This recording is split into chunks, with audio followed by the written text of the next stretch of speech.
नमस्कार। मैं पंडित सुशील कुमार शर्मा अथर्व ज्योतिष केंद्र एवं आचार्य पूजा भंडार में एक बार पुनः आप सभी का स्वागत करता हूं। आज का जो हमारा विषय है वह वर्ष 2023 में जनवरी माह वृषभ राशि वाले जातकों के लिए किस प्रकार से रहेगा इस संदर्भ में है।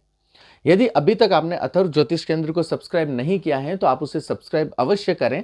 इस चैनल के माध्यम के द्वारा आपको ज्योतिष से जुड़ी हुई जानकारी समय समय के ऊपर मिलती रहेगी। यदि जनवरी माह में वृषभ राशि वाले जातकों की बात की जाए तो उनके ग्रहों की स्थिति वर्ष प्रारंभ में मंगल वृषभ राशि का विराजित है लग्न में, साथ ही साथ केतु और तुला राशि का षष्ठम भाव में, सूर्य और बुध धनु राशि का अष्टम भाव में बैठे हुए हैं, शुक्र शनि मकर राशि का नवम भाव में और बृहस्पति मीन राशि का एकादश भाव में और चंद्रमा और राहु मेष राशि का द्वादश भाव में चलायमान इस समयावधि में रहेंगे। यदि वृषभ राशि वालों के लिए जनवरी माह के प्रथम सप्ताह की बात की जाए तो ये कह सकते हैं कि ये समय शुरुआती तौर से आपके लिए इतना योग कारक नहीं है। यहां पर ये कह सकते हैं कि शुरुआती जो 1 से 2 जनवरी का मध्य के समय है तो ये समय थोड़ा सा कष्टकारक है। इस समयावधि में कई बार ऐसा होता है कि आप जितनी मेहनत कर रहे हैं उसका आपको परिणाम कुछ नहीं मिलता। कहते हैं ना कि सुबह से शाम तक भाग रहा हूं भैया, लेकिन फिर उसके बाद में भी कोई भी उचित परिणामों की प्राप्ति ना होना, तो थोड़ा सा इस समय अवधि में आप घबराएं ना, थोड़ा सा शांत रहें। साथ ही साथ यहाँ पर ये कह सकते हैं कि आपका क्रोध और आपके जो कटु वचन है वह आपके लिए काफी नुकसानदायक साबित हो सकते हैं। कई बार ये जो आपके शब्द होते हैं ना, तो इसमें क्या होता है कि लेने के देने भी पड़ जाते हैं। तो वृषभ राशि वाले जातक विशेष तौर से नए साल में अपनी वाणी के ऊपर जितना नियंत्रण रखेंगे उतना उनके लिए काफी शुभकारक रहेगा। 3 से 4 का समय थोड़ा सा वापस आपके पक्ष की तरफ आएगा, आपके साथ चलेगा, परिवर्तन के योग करेगा। किसी ना किसी व्यक्ति के साथ में आपकी मुलाकात होगी और जिसके द्वारा आपके जो भी अटके हुए कार्य हैं वो उसकी मदद के द्वारा आपके पूरे होंगे। तो मदद लेने में किसी भी प्रकार का कोई संकोच ना करें। यहाँ पर जो जमीन जायदाद के संबंधित जो आपके अटके हुए मैटर हैं, चाहे भाई के साथ हो या किसी के साथ में विवाद हो, तो वह भी कहीं ना कहीं उन समस्याओं का हल भी इस समयावधि में जरूर निकलेगा। नए नए लोगों के साथ में आपके संपर्क इस समयावधि में काफी बढ़ेंगे। 5, 6 और 7 का जो जनवरी की बात की जाए तो यहाँ पर चंद्रमा मिथुन राशि में परिभ्रमण कर रहे हैं। यहाँ पर ये कहता है कि भैया आनंददायक जीवन जियो और जहां तक हो सके थोड़ा सा आलस्य की प्रवृत्ति भी आप लोगों में बढ़ सकती है। इस समय में आपकी यात्राएं जो भी आप करते हो उसमें आपको सार्थकता की प्राप्ति होगी। कहते हैं ना कि ऐसे ही यात्रा नहीं जाएगी, कहीं ना कहीं आपको लाभ प्राप्ति के अवसर भी यात्राओं के द्वारा मिल सकते हैं। यहाँ पर थोड़ा सा प्रतिस्पर्धा में आपको काफी दुविधा होगी। कहते हैं ना कि कंपटीशन मार्केट है, अपना व्यापार नहीं चल रहा है, तो उसमें थोड़ा सा आपको परेशानी झेलनी पड़ सकती है। इस समय अवधि में ये कह सकते हैं कि घर परिवार में कहीं ना कहीं से आपको शुभ समाचारों की प्राप्ति भी हो सकती है। यदि द्वितीय सप्ताह वृषभ राशि वाले जातकों की बात की जाए तो 8 जनवरी से 15 जनवरी का जो समय है, जैसे 8, 9, 10 को यदि देखा जाए तो ये समय कह सकते हैं कि बहुत ही शानदार आप लोगों के व्यतीत होगा। यहाँ पर कह सकते हैं कि आपके कोई भी जो बिगड़ा हुआ काम है वह भी आपके बनने के योग बनेंगे।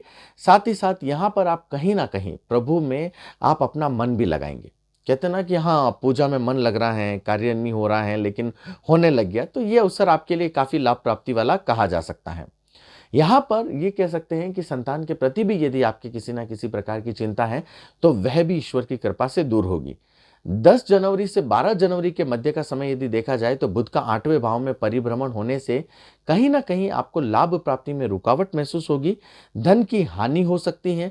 साथ ही साथ यहाँ पर कह सकते हैं कि किसी ना किसी के साथ में आपके मनमुटाव हो सकता है, रिश्तों में खटास पड़ सकती है। तो आप विशेष तौर से अपनी वाणी के ऊपर भी नियंत्रण रखें और कहीं पर भी आप किसी भी प्रकार का कोई भी डॉक्यूमेंटेशन आप साइन कर रहे हैं तो उसको भी आप कहते हैं ना कि जांच परखने के बाद में आपको वहां पर सिग्नेचर करने हैं, ठोक बींध के देखना। मतलब कुल मिलाकर ये यहां पर यह भी हो सकता है कि किसी न किसी पारिवारिक सदस्य के साथ में आपका इस समयावधि में वाद विवाद हो, तो वाद विवाद से आप बचें।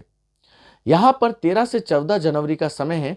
इसमें ऐसा कहा जा सकता है कि ये जो समय है कहीं ना कहीं आपको लाभ प्राप्ति के पुनः अवसर देगा। आपके पार्टनरशिप के साथ में भी यदि कोई वाद विवाद चल रहा है तो वह भी इस समय अवधि में जरूर पूर्ण होगा। ये जो समय है ये कह सकते हैं कि आपने जो उम्मीदों का पहाड़ लाद रखा है उसमें से आपकी कुछ उम्मीदें जरूर पूर्ण होगी। यहाँ पर ये कह सकते हैं कि ये जो समय है कहीं ना कहीं आपके लिए शुभ फलदायक है, क्योंकि यहाँ पर आपके संपत्ति के संबंधित यदि कोई विवाद हो रखा है या आपके अटकाऊपन की स्थिति हो रखी है तो वह भी इस समय अवधि में दूर होगी। 15 जनवरी का जो समय है वह धन संपत्ति प्राप्त करने वाला है। इस समय अवधि में भैया आप लोगों के पास में पैसों की आवक का जरिया जो भी बंद हो रखा है वह पुनः आपके संचालित जरूर होगा। 16 जनवरी से 23 जनवरी का मध्य यदि देखा जाए तो 16 से 17 का समय काफी शांतिदायक कहा गया है। हर आप ये कह सकते हैं कि काम को बहुत ही आप सोच समझकर इस समय अवधि में करेंगे तो आनंद की अनुभूति होगी। यहाँ पर आप इस समय अवधि में थोड़ा सा रिलैक्स फील करेंगे, कहते हैं ना कि हाँ अब मैं कहीं ना कहीं थोड़ा सा मेंटली प्रेशर से दूर हुआ हूँ। साथ ही साथ इस समय अवधि में आपके कोई मित्र बंधु बांधव या फिर जो आपका सगे संबंधी हैं जो आपके साथ में काफी गुले मुले हैं तो उनके साथ में भी इस समय अवधि में आपकी मुलाकात होने के प्रबल आसार बनते हैं। 18 से 19 का समय को देखा जाए तो ये समय आपके लिए काफ़ी अच्छा है, क्योंकि इस समय अवधि में आप नए नए कार्य करेंगे। आप इस समय अवधि में किसी भी अनुबंध को आप करार को आप पूरा कर सकते हैं। आप अपने व्यापार को बढ़ाने के लिए मशीनरों की परचेजिंग इस समय अवधि में कर सकते हैं। इस समय अवधि में स्वास्थ्य के संबंधित भी आपके काफ़ी सुधार देखने को मिलेगा। येन केन प्रकारेण मतलब ये कह सकते हैं कि ये जो समय है ना आपका किसी ना किसी तरीके से आपके जो कार्य अटके हैं या आपका कोई भी काम रुका हुआ है, आपको कहीं पर भी सफलता की प्राप्ति नहीं मिल रही है तो ये जो समय है आपको सफलता प्राप्ति के योग जरूर करवाएगा। 20-21 का समय कहा जाए तो ये थोड़ा सा आपके लिए दुविधाजनक हो सकता है, लेकिन ये कहते हैं कि संघर्ष के बाद में ही तो सफलता की प्राप्ति होती है। तो इस समय अवधि में थोड़ा सा व्यापार के संबंधित अटकाव आ सकता है, परंतु फिर भी घबराने की आवश्यकता नहीं है। ईश्वर आपको उसमें जरूर साफ लाभ प्राप्ति के योग देगा। यहाँ पर एक चीज मैं कह सकता हूँ कि यदि आप ड्राइवर के शौकीन हैं या फिर बाइक तेज से भगाते हैं तो भैया इस समय अवधि में विशेष तौर से ध्यान दें कि जितना आप धीमा चलेंगे उतना आपके लिए योग कारक रहेगा, क्योंकि जितनी सावधानी बरतेंगे ना भैया उतना आपके लिए अच्छा रहेगा। यहाँ पर क्योंकि कहते हैं कि कहीं ना कहीं दुर्घटना के योग थोड़े से बनते हैं तो भैया बचें।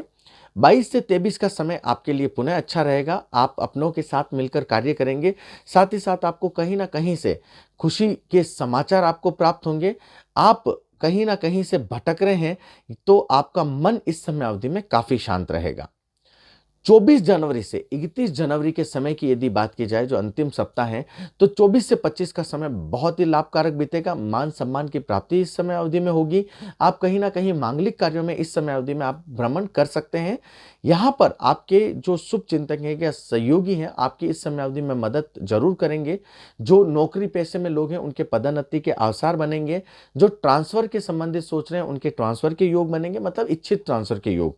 साथ ही साथ 26 से 27 का समय भी अच्छा है। रिश्तेदारों से मुलाकात होगी। संतान की पढ़ाई के संबंधित करियर के संबंधित चिंता है वह भी ईश्वर की कृपा से आपकी दूर होगी।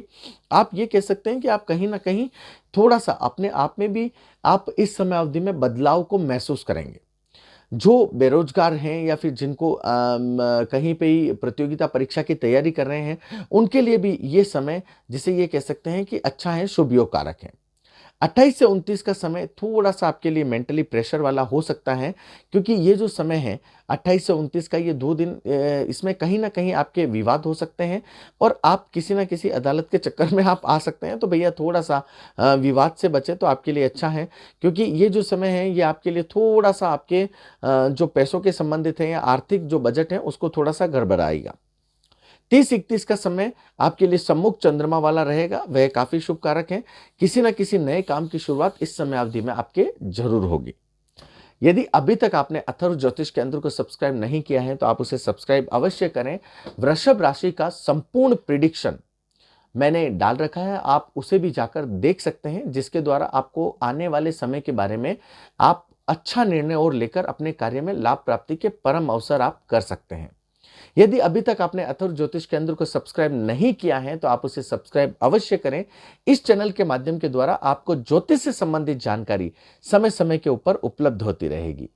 जय जय श्री राम।